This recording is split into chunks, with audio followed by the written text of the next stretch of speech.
નખત્રાણા તાલુકાના લુડબાઈ અને ઢોરો વિસ્તારમાં આવેલ સરકારી જમીન પર થયેલા ગેરકાયદેસર અને બિનઅધિકૃત કોમર્શિયલ દબાણોને વહીવટી તંત્ર દ્વારા દૂર કરવામાં આવ્યા છે.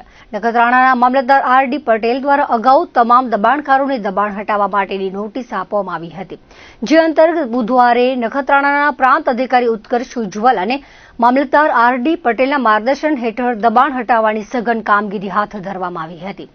વહીવટી કાર્યવાહી દરમિયાન નખત્રાણાના સર્કલ ઓફિસર એન.વી. જોશી, દોરડો પોલીસ સ્ટેશનના પીઆઈ ટી.ડી. ચુડાસમા, હાજીપીર પોલીસ સ્ટેશનના પીએસઆઈ વી.ડી. ગોહિલ, નરા પોલીસ સ્ટેશનના પીએસઆઈ એચ.સી. પરમાર, નિરોણા પોલીસ સ્ટેશનના પીએસઆઈ કે.એસ. આહિર તેમજ પીજીવીસીએલનો સ્ટાફ ખાસ હાજર રહ્યો હતો.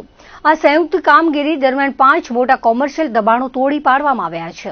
તંત્રની આ કડક કાર્યવાહીના પરિણામે કુલ અંદાજિત 6,685 ચોરસ મીટર જેટલી સરકારી જમીન દબાણ મુક્ત કરી ખાલી કરાવવામાં આવી છે, જેની જંત્રી મુજબની કિંમત ₹8,04,625 થાય છે.